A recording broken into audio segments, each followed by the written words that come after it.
Future podcast is brought to you by Eberhard Ag Solutions. Join us as we talk to top entrepreneurs in the agricultural space about their methods of obtaining success in their endeavors. And now, your host, Dan Eberhard.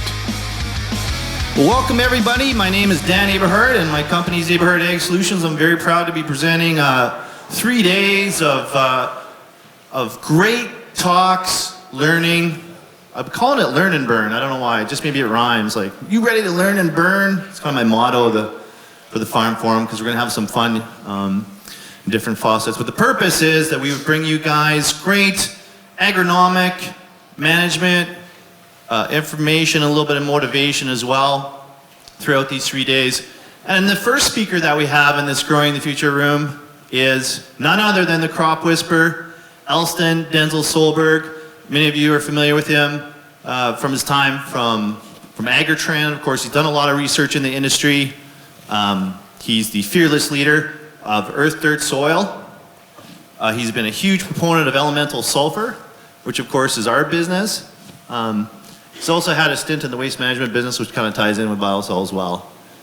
And he's been instrumental in the crop intelligence technology. Just went to the Crop Intel Summit. That was amazing. So this water-driven yield potential thing, which I'm sure he's going to be touching on, is a game changer in the industry. So he's kind of a game changer kind of guy, changing the game constantly. So he's got great hair. The Nordic ancestry is shining through, this Viking blood.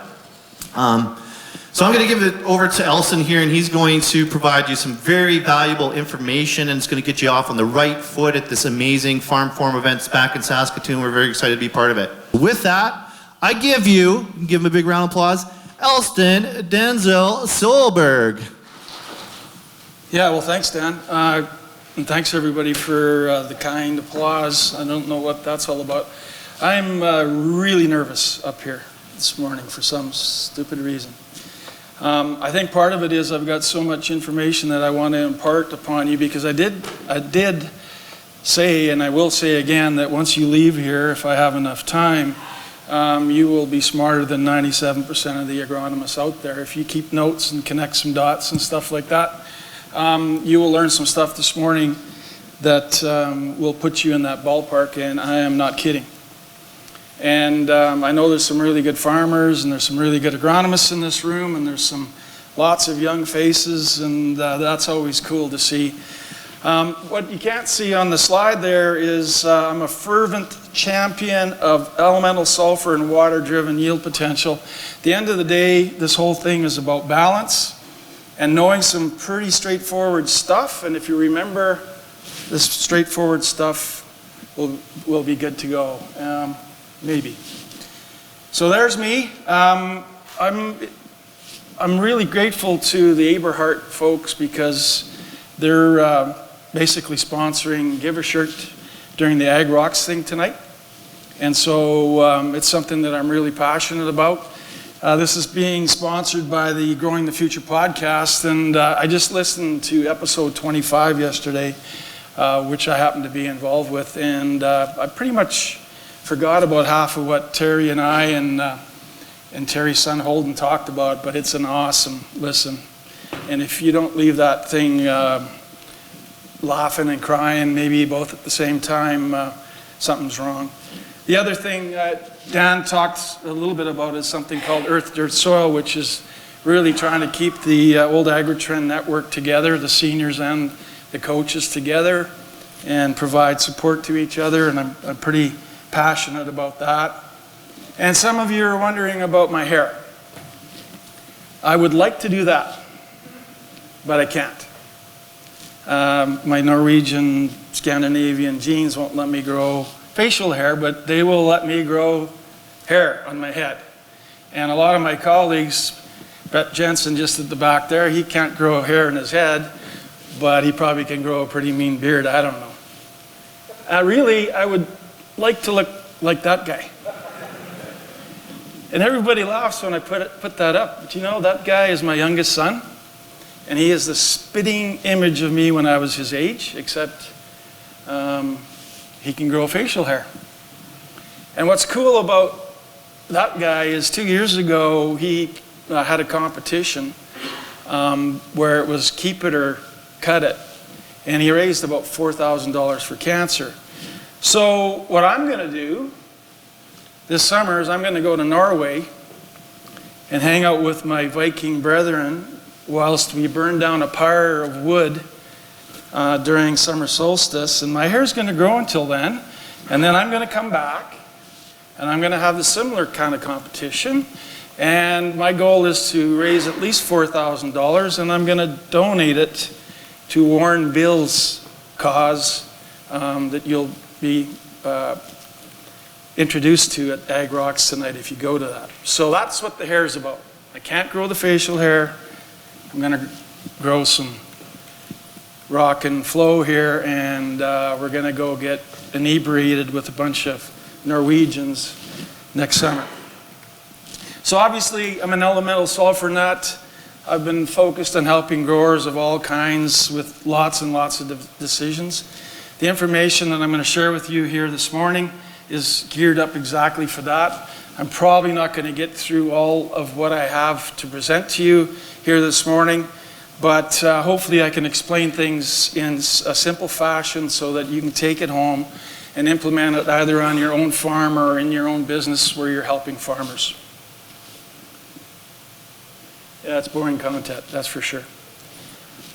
Would really encourage you to get in touch with me, because you'll see here in a minute, if you get in touch with me and ask me a question, I have a bunch of books that I will, randomly decide how I get them to you. And you'll see here in a minute that I'm in the process of writing a book. And if you get on my list, because you're the only session really that I'm speaking at, you'll get one of those books for free whenever they appear. And it's going to be a really cool book.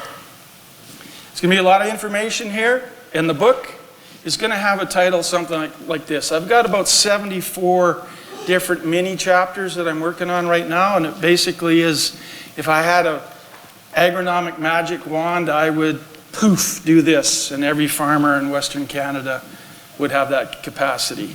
There's 74 of those things. Some of you are already doing them, and some of you aren't. And all 74 of them so far, and there'll be more, are actually things that are being used all over the world. The future's already here. It's unevenly distributed. And I think there'll be a lot of value in that book. So send me a text, send me an email, ask me a question. You'll get on the list, and you'll get one of those things for free.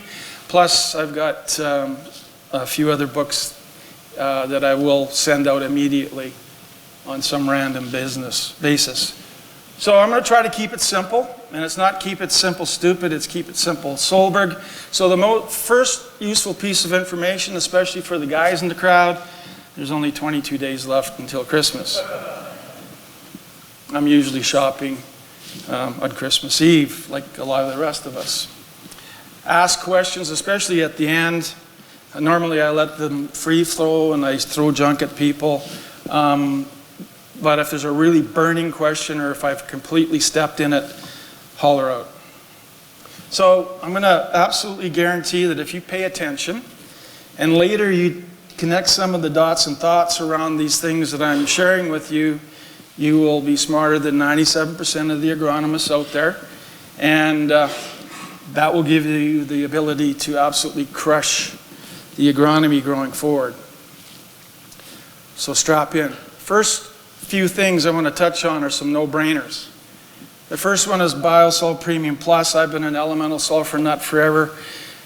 And Dan, of course, and the rest of the folks would want me to jump up and down and scream and holler about Bio-Sul Premium Plus, and I do often. But one thing I do know, and it's one of my little mini chapters, is the practice of putting on large amounts of elemental sulfur, and I really don't care what form it is, as long as it's large amounts every 3 to 6 years, is a game changer.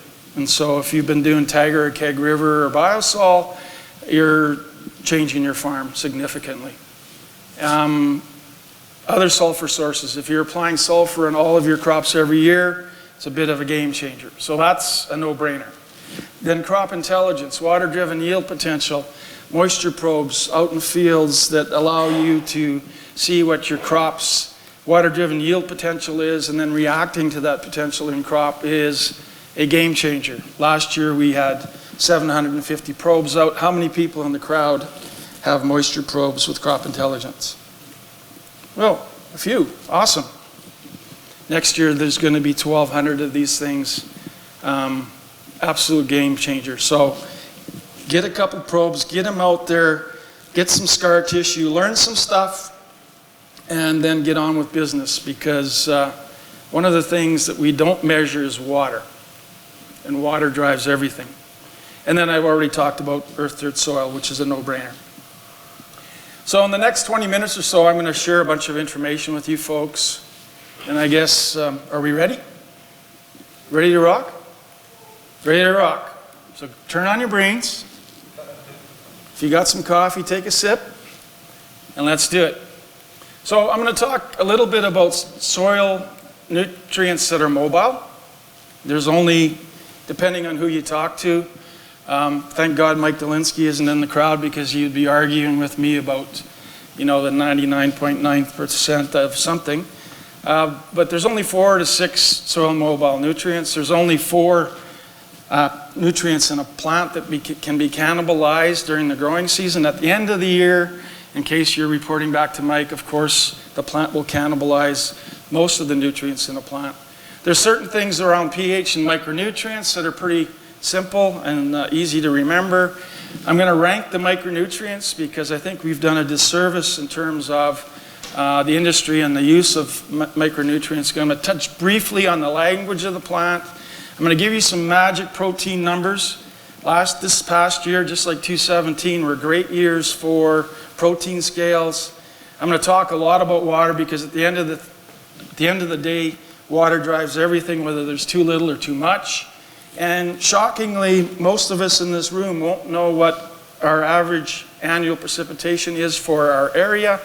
Most of us in this room won't know what our average growing season precipitation is for our area. And if you learn those two things in and of themselves, you're already smarter than 92% of agronomists out there. And then I'm going to talk a little bit about how to link water in the soil, water falling out of the sky, to yield potential. And the main base concept here is that I want to informationally get you into the correct stadium. So the things that I'm saying are 85+% correct. They're not 99.9% correct like an academic would like you to believe, but they will get you in the right stadium, and they will get you into section S. And guess what S stands for? Smart. Smart. All right. So, here's the cool thing. If you remember some of this stuff, if you can remember the 5 or 6 nutrients that are soil mobile, what does that say about all the rest of them? They're not. Right? So, it's pretty easy learning, right? So, the first nutrient that's mobile is nitrogen, and sulfur, and chloride, and boron. Boron's a micronutrient, right? In those forms, nitrogen is not mobile in the ammonalical form. Sulfur is not mobile in the elemental form. Okay? And then there's another one, molybdenum. I had to sit in front of a mirror one day for 3 hours to learn how to say that word. I kind of get it right most of the time. Molybdenum is another micronutrient that is soil mobile. And then some of you are probably thinking, well, Solberg, you talk so much about water. How about water? Yes, it's mobile. And it is the most required nutrient by crops. And if you're reporting back to Mike, CO2 ranks right up there with water. But we can't really do much about CO2. So there you have it. Pretty simple. 5 nutrients plus water. All of the rest are soil immobile. The way we can manage these is entirely different than the way we can manage the soil immobile nutrients. And that's what it boils down to in a practical sense. Now there's 4 nutrients that can be cannibalized in a plant. Remember, we're trying to get you informationally correct in the right stadium, section S for smart. Okay? First one is nitrogen. Second is potassium. Third is phosphorus. Fourth is magnesium. So what that means is that if the older leaves are dying, they're not dying because of shade or this, that, or the next thing. They're probably being cannibalized. And that's the start of learning the language of the plant. When you're walking your fields and you see weirdness in your old leaves, it's probably those guys. If you're seeing weirdness in your new leaves, it's probably something other than those four. So again, all you got to remember is four, and then you know that all of the rest will express themselves in the newest tissue. So when it comes to all of that, learning the language of the plant is like when I'm going to Mexico here in a couple of weeks, and you know, Mexican 101 is how do you order beer, right? Right? You guys have been to Mexico or Cuba or whatever. You got to learn how to order beer, and then you need to know how to ask where you can eliminate that beer. And that's sort of what I'm going to teach you here very quickly. Here we have a canola plant that's been stripped. This is one of the simplest things you can do on your farm or with farmers. This is the old leaf, next oldest, newest. Now what's happening there? The newest leaf is darkest. So what's going on? What's this newest leaf doing to that leaf? It's cannibalizing either nitrogen, phosphorus, potassium, or magnesium. Probably nitrogen, right? If this was reversed, what would be the first nutrient you'd worry about in canola? Sulfur, right? That's the language of the plant at its basic. Cerveza baño. And there's so much to be learned by stripping leaves and comparing old leaves to new leaves. This is a weird one. Sunflower. Old leaf, new leaf. Any ideas? It's classic symptomology. It's boron deficiency. Whenever you see this bubbling and stuff in very expressive plants, that is classic boron deficiency. The cool thing about this is we got in there, got some boron on this field and whacked the yields right out of the universe. Blanks in pods. What's that? It's the newest tissue. Boron deficiency. Blanks in canola. Boron deficiency. Newest tissue in wheat. What's this? It's copper. You know, textbook copper deficiency. So what I'm saying to you is if the old leaves are doing something, you know the four nutrients it probably is. If the new leaves are doing something, it's going to be something else. And it's really quite easy to start categorizing which new tissue issues you should be worried about when it comes to various crops out there.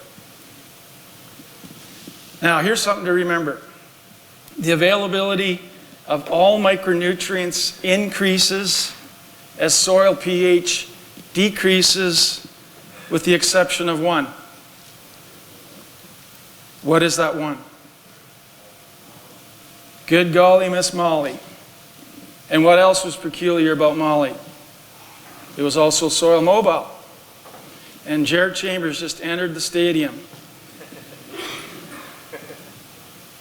So all micronutrients, their availability to a plant increases as the soil pH decreases, with the exception of this one.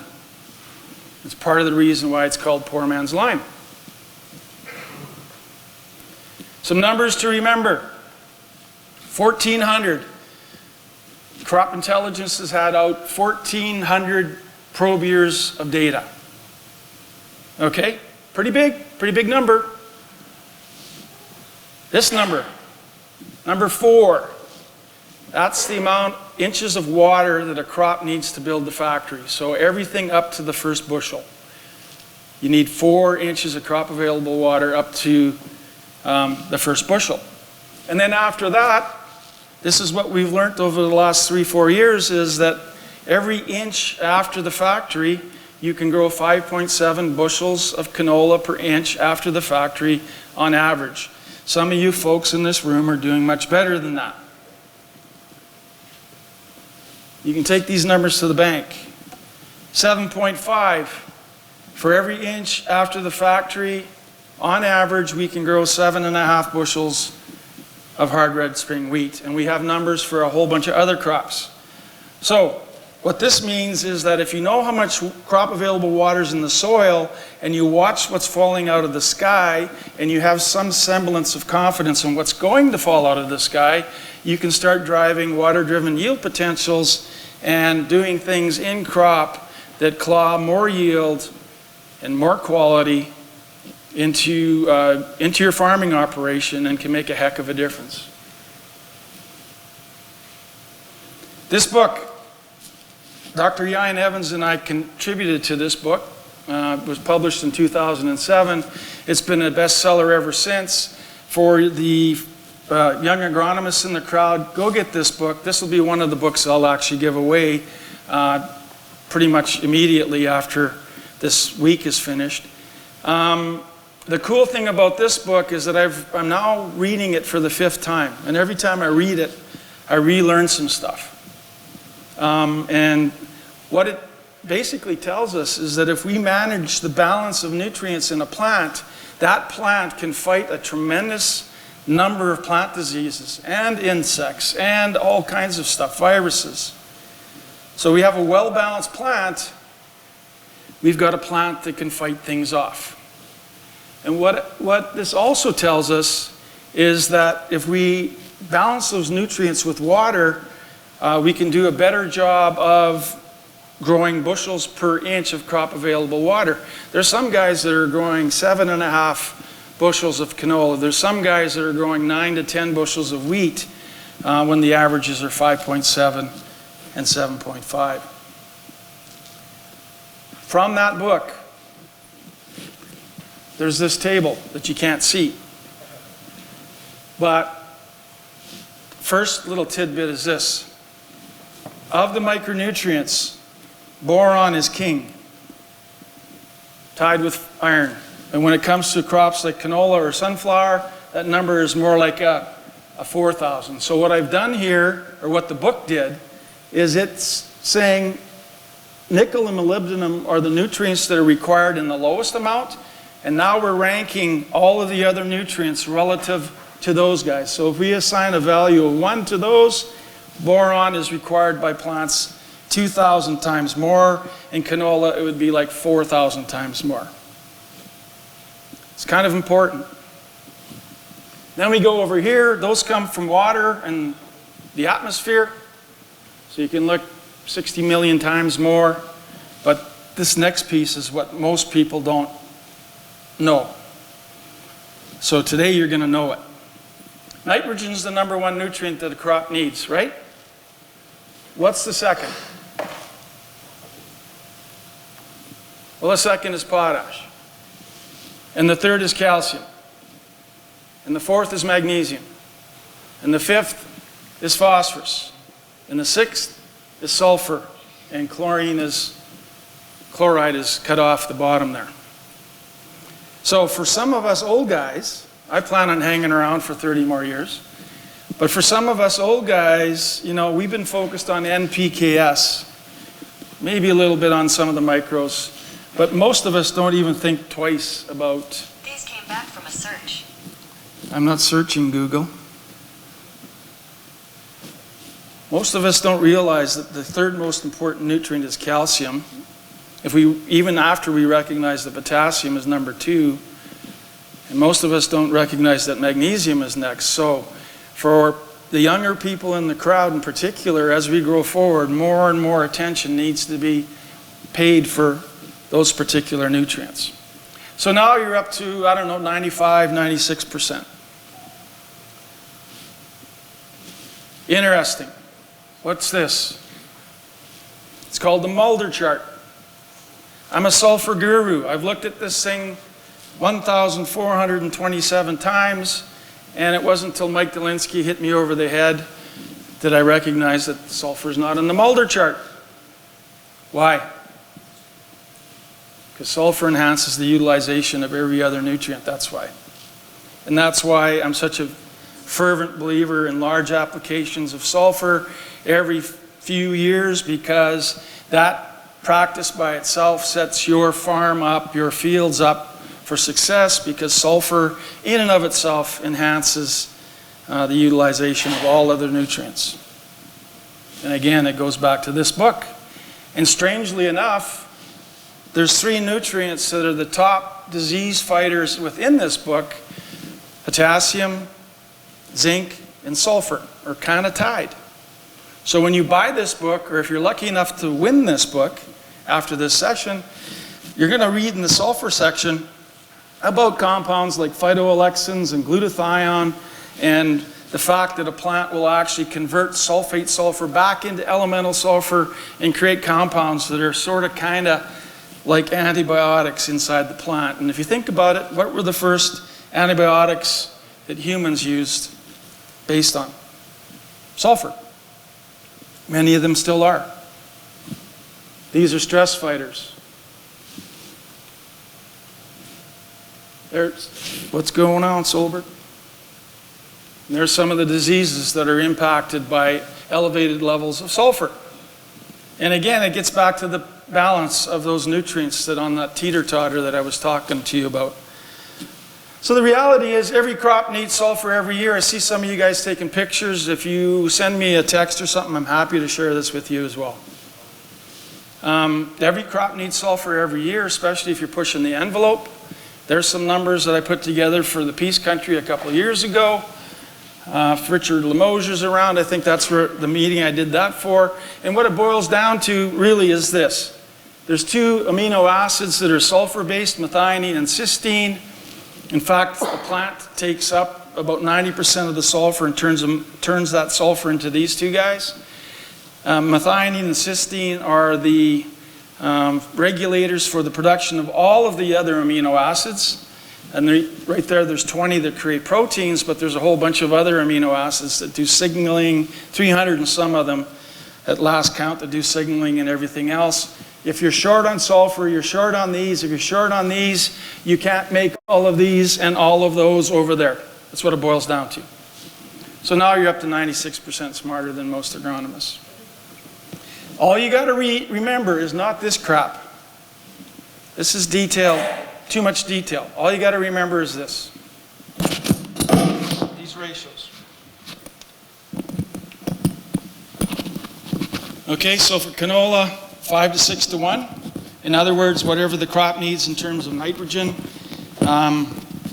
for every 5 or 6 pounds of sulfur, nitrogen, put on 1 pound of sulfur, and so on.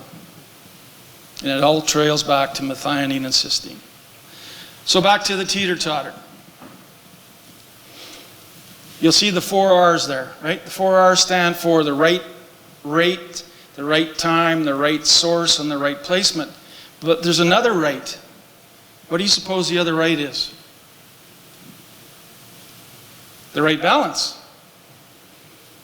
If you do everything correct with nitrogen and you don't have enough sulfur in the system, how efficient do you think your nitrogen is going to be? Or if you don't have enough potash, or you don't have enough calcium, or whatever it might be. So it's all about the right balance at the end of the day. And your job as a farmer or as a person helping a farmer is to keep your nitrogen in this form for as long as possible. And there's lots of tools and methods to do that. And preferably doing that in the right balance. So the first thing we want to do as farmers, though, is to grow roots. Because if we can create a root-dominant crop, we're set up for high yields and high quality. And we know that there's some key nutrients that are responsible for that. Phosphorus and zinc, for starters, will create a root dominance. Placement of nutrients might mess up your root systems, and I think many of us in this room are probably in a situation like that. And once you've got a root dominant crop, now you can create a big solar panel, bunch of leaves, green area index. The first time I really got thinking about this was a number of years ago. I did a copper experiment at the University of Alberta, and we had a whole bunch of different treatments and a whole bunch of different placements and a whole bunch of everything. It was a cool experiment, pretty complicated. But Look at here. That treatment consistently had by far the most roots. And I'm down to 5 minutes. Awesome. And there's the treatments. Copper sulfate. This was a Stellar product, copper oxysulfate, check. So are there things we can do? The point of this is, are there things we can do to impact root growth? And the simple answer is, yeah, baby, there's a lot of things we can do. And maybe there's some things we're doing that we need to quit doing. So I could talk about roots a lot. I stole this from Doug McRae a number of years ago. You want to have root systems that look like that. They've got all of this goopy stuff. There's a word for it. I think it's called glomalin. I call it root snot. Start looking at your root systems and start looking for root snot, because at the end of the day, that's where everything happens. This is from Marchner. Nitrogen can mess up root dominance. So if we start thinking like a plant, and this is kind of a goofy example, but I think as young agronomists and young farmers, we need to think about this really, really hard growing into the future. So this little schematic is showing a 10-inch row spacing. It could be any row spacing. We're looking at a 3-inch depth. It could be any depth. But what I'm trying to show you here is that if, in the good old days when my dad was farming, we pretty much broadcast everything except for maybe phosphorus. And that's what a plant is seeing. Remember, we're trying to think like a plant here. Specifically, what are my roots thinking about? Because the roots are the brains of the plant. Well, that's what it sees. Now, what happens if we take two extremes? Let's say we put everything in the sideband. Now, that root system is seeing these numbers. Let's take the other extreme. We're putting everything in the mid-row band. That's what those roots are seeing once they get to it.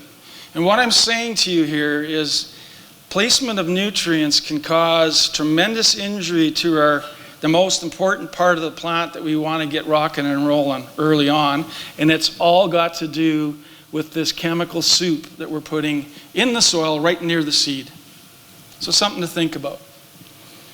Something else to think about, and this is what I've picked up from a number of my travels and a lot of my reading. I've read hundreds, if not thousands, of books over the years, is how about some combination like this? Maybe we broadcast something. I believe spin spreaders and floaters will be on every farm of consequence within the next 5 to 10 years. So let's spin on some stuff. And then maybe we can use some foliar. And then maybe we can stick some with the seed, moderate amounts, those key nutrients that get that root system going and dominant. And then maybe we can put a small amount of sideband nutrient and a large amount of mid-row. And then when we see our water-driven yield potential is greater than our yield goal, we can come in and broadcast some additional nutrients and or foliar apply and capture that yield and quality back. This is the future. Some of you guys are doing this already. Because what a plant wants to see is nutrients they desire nutrients over time and space. So anything we can do that promotes root dominance, that allows the plant to get that quick solar panel happening, and for us to capture as much yield and quality as possible is going to be some combination of all of this instead of the one-pass systems that so many of us have adopted over the years. So now we're back to here. So the next thing is the shoots. And I think Dan's getting antsy back there, so I'm going to probably finish up here with some really important stuff that I learned from Ishmael Chakmak this past spring in Lethbridge. Brilliant guy. We want early rooting. We want an early solar panel. And when we get that, we can improve water use efficiency, nutrient use efficiency. We can speed up our maturity and at the same time grow more grain and quality while we're all doing that. And again, it's all about balance and thinking like a plant. And there's that solar panel. And typically we think about magnesium and copper and manganese as catalysts in the photosynthetic process. But there's other things that are going on in that plant as well. Some of us have heard about green area index. Basically, in my pea brain, that means getting as many leaves, as many square feet of leaves per square foot of soil as quickly as possible. And I don't know how much you guys concentrate on that, but start concentrating on it, and now you're up to 96.7%. So here's where I did some learning and unlearning and relearning in Lethbridge. Went down to watch the ATP meeting down there. Ishmael, that was his last stop. I always love talking to this guy, listening to this guy, because I always learn a lot of stuff. And there's some really powerful take-homes here, which will put you in the 97 plus bracket. This guy's only probably the most, how would you describe him, Jared? He's the best plant physiologist on the planet, bar none. He's published gazillions of papers. He's respected by everyone around the planet. But this is what I learned about him. We talked about boron earlier being the king of micronutrients. And we usually only worry about boron in canola or sunflowers. But what he learned in his research recently is that when there's adequate boron in the plant, the roots will pick up 6 times more potassium, 2 times more phosphorus, and 1.5 times more calcium. When a plant becomes boron insufficient, root growth stops basically instantaneously. So one of the biggest impacts of boron nutrition is on the root system. Also, K uptake enhances nitrate uptake. So you're improving the K uptake by up to 6-fold, and that in turn increases your nitrogen efficiency. And when you become deficient, not only does the root system stop, but potassium starts leaking back into the soil, out of the root system. He also said that magnesium drives roots, but the cool part here was, by the time you see a symptom, and where's the symptom going to occur in a plant? The old tissue or the new tissue? The old tissue. By the time you see the symptoms, that plant has been under stress for 21 days, which gets me thinking about all of the other nutrients. Once you start seeing nutrient X, Y, or Z, how long has that plant actually been under stress? Which is why I strongly suggest we need to take way more tissue samples as we go forward. Some more stuff in terms of the solar panel now. 90% of the boron is in cell walls, and about 50% of the calcium is in the cell walls. They work together in harmony. Potassium controls the stomata, and it affects the stem size, which means there's more carbohydrates in the stem. And basically, that's a cell wall. But that's too complicated. So this is the way I think of it. If you're low in calcium and boron, there's your cell wall, pretty leaky. If you're sort of moderate in calcium and boron because they're working together, it's not so leaky. But now you got lots of calcium and boron, and you've pretty much clogged the leaks. And that's the way I think of it.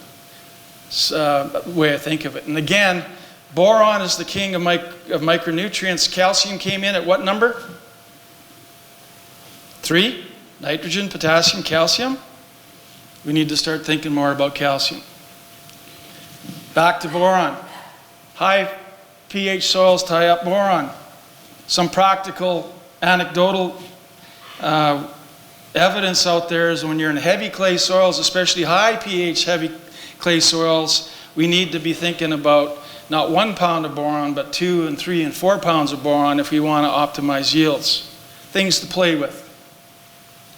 Cereals need to access at least 1 pound early. Canola needs to access even more early. And one of the things that I think as an industry we need to think really hard about is slow release boron. Boron's mobile in the soil. Other things can happen if we could develop and utilize slow release boron, and there are 1 or 2 sources out there. I think that's where some of the big wins are going to be. And the other thing that we talked about at Lethbridge is I think it makes sense to start thinking about deep banding some of the boron so that when the crop roots are are not able to access the nutrients in the top 6 inches of dry soil. Now they have access to something that's deeper. Some really cool pictures from his work. Low boron to adequate boron. Huge impacts on root systems. Here's different crops. No boron for canola, soybean, and corn. Corn doesn't seem to be as nearly affected. This was the one that blew me away. Low soil boron in all 3 cases. Tried to fix it with the foliar. Yep, helped it a little bit, but where the real bang for the buck or the real response came from when the boron was added to the root system. So most of us are foliar applying boron. And yeah, some of it gets washed off and goes in through the root system. But this one, this picture here by itself blew me away. Other tidbits. Potassium and magnesium control the delivery of carbon, so that's CO2 from the atmosphere to the non-photosynthetic parts of the plant, the roots, the flowers, and the seeds. When those nutrients are low, sugars accumulate. So it seems to me if we could measure plant sugars, and we've got strips across fields, we could learn a shitwhack of information in a short period of time. When stems are loaded with carbohydrates, that's the product of photosynthesis. When stems are loaded with carbohydrates, the stems get thicker, and those thick stems allow that plant to deal with stress better.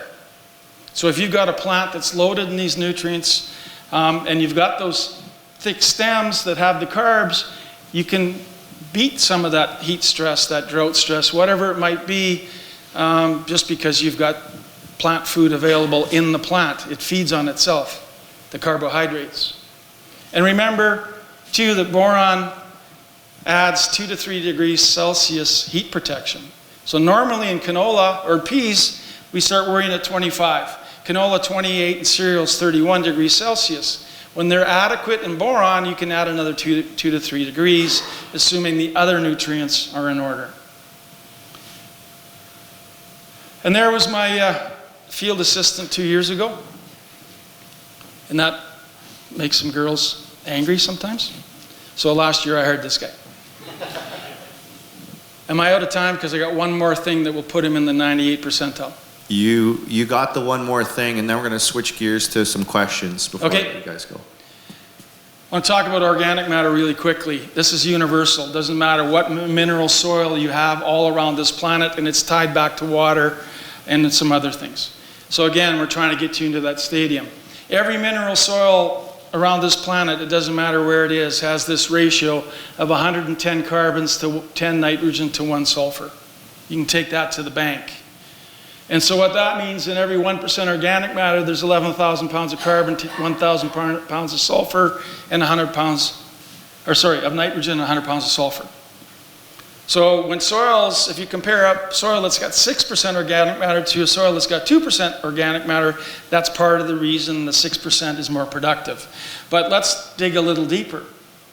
How much phosphorus is in there? Well, it turns out there's about 200 pounds of phosphorus, and there's about 1 pound of boron. So again, tidbits that 98% of the farmers and agronomists out there don't recognize or know, you now know it. What does that mean in practical terms? Well, any good agronomist and farmer can calculate the amount of nitrogen that leaks out of organic matter during the growing season. And if you use that same math for these other nutrients, you can also calculate how much of those other nutrients is going to leak out during the growing season, so you can tweak up your fertility program significantly. 30 pounds of N from the 5%, if you're using an ENR of 6, means you're going to get about 3 pounds of S, 6 pounds of phosphorus, and 0.3 pounds of boron. That's the practical use of that. Last factoid. 2 more slides. Dan's getting antsy. Plants, think of me as a plant, and here's my leaves. As a plant, my leaves pull in CO2 from the atmosphere. Of that CO2 that's pulled into me, the plant, I'm a canola plant today, 30 to 40% of that gets shipped to my root system. Of that 30 to 40% that gets shipped to my root system, 30 to 40% leaks. Remember root snot? Glomalin?